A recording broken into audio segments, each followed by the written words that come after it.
I've always loved cars. I see them as more than just a status symbol. A car says a lot about who we are. Before I visited China, I wanted to talk to Jeffrey Sachs, one of the world's most influential economists, to get some advice on my China journey. I'll tell you, the most notable single thing is green license plates. Now, what does that mean? Electric vehicles. But it's an incredibly competitive sector right now. When you visit China, when you visit cutting-edge enterprises, what you're seeing is rapid technological advance, lots of innovation. Is this true? On my journey of discovery, I hope to find out.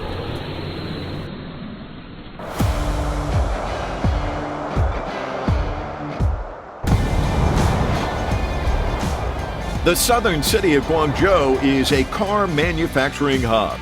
Here, China's Mr. Car is waiting for me. Oh, this is the part of the trip I was really looking forward to, my chance to get behind the wheel of some of these EVs here in China. But what I wasn't told was that the budget is really, really small. This is all they could afford.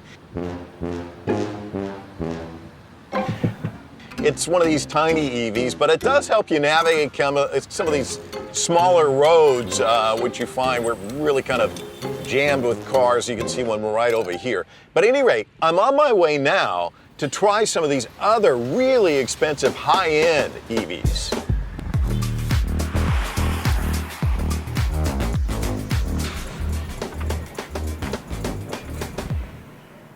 Nice to meet you, Mike. You can call me Sean. Hi, Sean. Yeah, my day job is I explain the Chinese car market to the world, and we've put together a lineup of cars for you to experience. Each is distinctive in their own way. Yeah, I can't wait. This is the SSR. Oh, man. And guess how much this car costs in China, after tax? 160,000. Oh my gosh. So that sounds like a big price tag, but when you compare, this is full carbon fiber. You're paying for these really genuine Right. supercar material and supercar performance. Right. Then this price seems like a bargain. You're gonna have a go at this later. Wow, it's beauty. Talking about your own car, Yeah. it's slightly less I was gonna impressive. say, it doesn't cost as much, does it? Yeah, but this is the segment where China has the biggest advantage. It's super for the bank account at least, right? Yeah, it's easy to park. Yeah. About the one behind you, this car is famous for its autonomous driving. We're gonna go on the public roads later. Wow, I Yeah. can't wait. And then we've got another one. Yeah, the big selling point of this car is that it can charge, but the killing point is it swaps. Oh, wow. Okay, I can't wait, but can we start with this one first? Of course, All right. let's try it.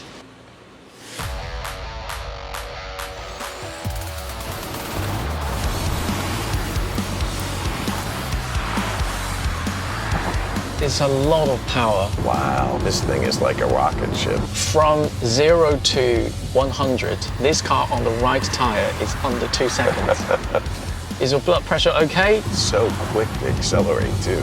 It really is a supercar. Let me just see if I can sprint past everybody. Oh my gosh, amazing. And there's still more to it. I mean, I can really... completely. Wow. As I said, to fully experience this car, you need to go to a track. Kind of driving slow, I don't want to give it up.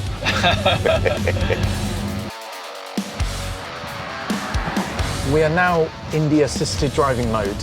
If you see this blue line appearing on screen, that means this vehicle is in control. We have camera vision on every angle. We have LiDAR to detect the distance. Put them all together, we put together a sensor system that is very robust. All sides and way off in the distance too, so you can see some. It's just mind-boggling. I know that this is normal for you, but for a guy coming from the West who doesn't see this, it's pretty amazing.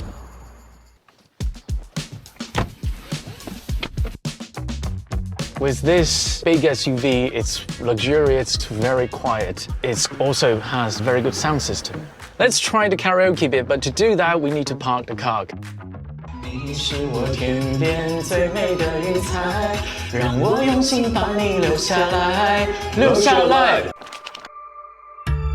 China's car industry wasn't always like this. 48 years after Henry Ford rolled out his first iconic Model T, China came along in 1956 with its first automobile, a truck.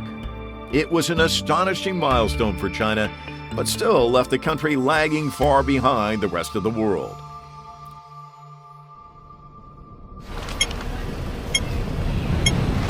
Last time I was here in China was a few years back, and so driving on these roads with Sean is a new experience.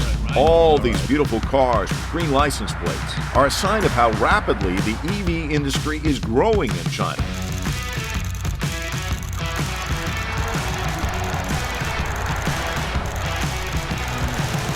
So how did it happen? Sean tells me the first reason is the fierce, even cutthroat market competition. When NIO came out with the highway-assisted driving function, XPeng's users started basically at the founder of XPeng in WeChat. Oh, wow. Saying, how could you be beaten by that? Aren't you always famous for your technology? The different thing between all of the Chinese car manufacturers is that all of the founders are still alive. When they want something, they will make it happen, no matter what. It's this very in-your-face competition that's ultimately driving this industry forward.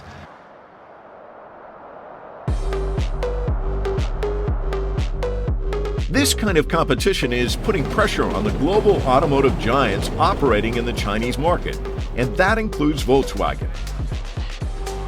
This is the 40th anniversary of Volkswagen in China. The company has enjoyed huge market success while helping to pave the way for the Chinese auto industry to establish an international standard of manufacturing excellence, along with the supply chain that may well be the envy of the world. But in China's EV boom, the German teacher was kind of slow to react. Now, Volkswagen is learning from its Chinese counterparts, and that's helping it develop its own EV technology. 未来的10年或者未来的数十年，我们认为 AI 会改变。我真的是蛮期望，就是说将中国的本地化，将中国的 AI 能够跟大众在40年里面的在硬件、在很多品质、在全球化上的领域，我们能够创造一个全新的。 Nowadays, the more we go into e-mobility and connected cars, I would say it's more symbiotic. And for us, the relevant partners changed a little bit. It's not the partners building a factory, it's now more the partners about software, about autonomous driving, about connectivity and infotainment systems. 怎么说 marketing perspective? 市场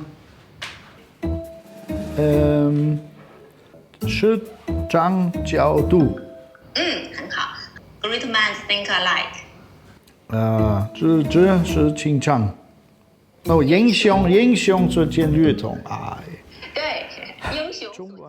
Dr. Gabarty's daily routine mainly consists of two things: learning Chinese and managing Volkswagen's largest R&D center outside of Germany. It's in Hefei, a city in middle China that you may never have heard of. You might ask yourself, why would an American come to Hefei? After all, most travel guides refer to it as rural, rustic, but it's anything but that. In fact, Volkswagen has its second largest research and innovation center right here in Hefei, second only to the headquarters in Germany. So what is it about this city? What's the allure? We're about to find out.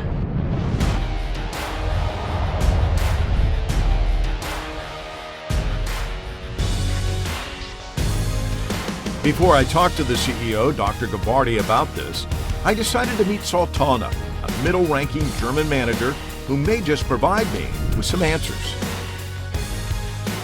She's an outdoor enthusiast who enjoys finding a sense of balance with nature.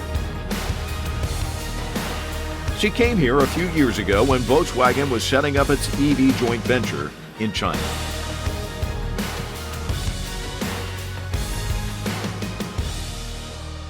And I was watching you do your yoga, and it's just like you're so free-flowing and kind of blending with nature and everything. Can you talk about this balance that you found in your life, both from a personal standpoint and a professional one? I mean, I'm very, very happy and proud that I'm part of the journey of Volkswagen producing NEVs now here. So, because for me, it means also a step into sustainability. You've been here 18 years. What have you watched, and what would you tell people who aren't really familiar with the China story when it comes to that? China has changed a lot during those 18 years. When I arrived here, say we had less cars on the street, and also when you see the cars, they have like unified shapes, yeah, quite squared and bulky and really like old school style. But now you have all this fancy stuff. Chinese people are not very afraid to try out new things. So, and this is for me like, so wow.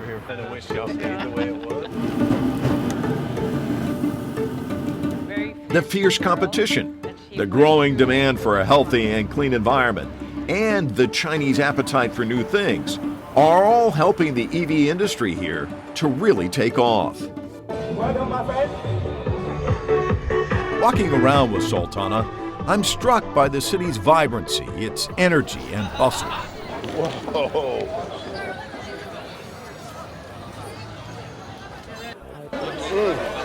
Very garlicky, sweet. See you. This is what attracted 6 automotive giants, including Volkswagen, BYD, and NIO, to set up facilities here, along with 500 related suppliers. And who better to provide an insight into why a global industry leader has chosen Hefei and China than Dr. Gabarty, Volkswagen Anway's CEO. Yeah, we go now to the body shop, which you will see. So 1,200 robots there, more or less, one of the highest automated body shops in China, you will see. Dr. Gabarty says it took just 18 months to create this fully upgraded facility from scratch. It is a stunning example of the breakneck pace here that's known as China speed. This is just so amazing. They all kind of go in unison, right? It's like a symphony in a way when you watch it. You see, it brings the parts, huh? Then it comes in, fixation. And then the other thing about China is it's embracing. I mean, it's hard for people to embrace change, but here it's embraced, it's celebrated. Innovation just seems to be in the DNA. Yeah, innovation is definitely in the DNA, especially in the electric cars now, because basically in the things, software, connectivity, there is really a lot of innovative passion here. It's so funny because we keep having these shadows. Absolutely. Maybe we let him go. Right this way. Yes, exactly. I feel like every time there's one behind us that I'm delaying production. No, it's okay. It's okay. The rapid innovation in the Chinese market acts as a driving force for global automotive giants like Volkswagen in actively enhancing their competitiveness around the world. I think in China there's a very interesting saying which is called "Tian Shi Di Li Ren He," be at the right time, at the right place with the right people. Even China itself was stunned by the speed of this transition. In 2020, China set a goal that in 15 years, more than half the cars sold would be EVs. But it took only 4 years to hit that target. That's right, China hit the mark in 2024, 11 years early. And if you think that's impressive, get this. By 2035, 90% of the cars on the roads here could be EVs. The Chinese auto giants have been moving with remarkable speed to develop EV. Take, for example, the Guangzhou Automotive Group, GAC. The Fortune 500 firm zoomed past the 1 million mark in sales, making it the fastest growing EV seller on the planet. Now I've had a chance to be behind the wheel of one of these cars. I've come here to the manufacturing facility itself to see how the magic is made. This is the world's only lighthouse factory for NEVs. Here, they've reached the pinnacle of global manufacturing intelligence and digitalization. 600 robots work in tandem according to precise procedures, and they do it with speed and agility. It's remarkable what they can do. There are more than 100,000 configuration combinations that can be realized on the same production line. From the initial steel plate to the final vehicle assembly, the entire process can be completed in just 16 hours. 中国的疆域面积是整个欧洲的面积，中国的人口是欧洲的2.5倍，所以它这么巨大的一个国内市场，它很快就能把这个创新的成本给消化掉了。然后呢，我们这个规模大，制造业的规模就会跟着大。有人老说我们制造业是大而不强，我说大就是强，它把综合成本给压下来了，这个太重要了。How big and how strong? Keep in mind you're looking at the world's largest single market and the largest market for cars. It's an unbeatable combination that will keep these robots humming. It makes you think that the sky's the limit for China's EV industry. I met Si Jungmin, a veteran car engineer who's been working in the auto industry his whole life. He's now leading GAC's transformation from gasoline to electric. Wow. Secret. Wow. That's really cool. Very nice.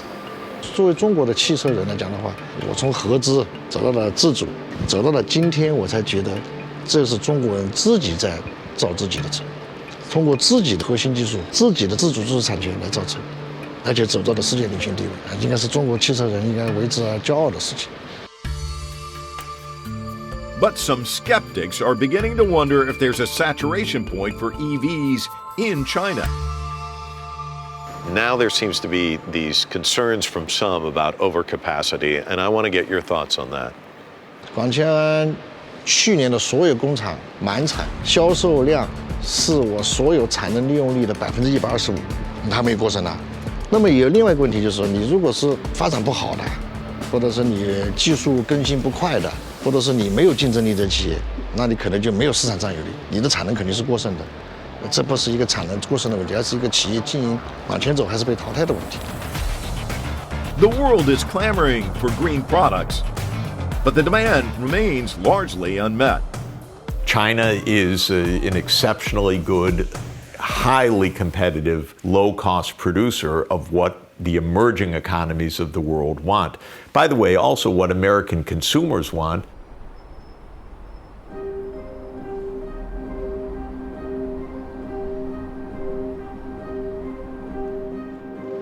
Spending time here, you can't help but think you're actually witnessing a revolution.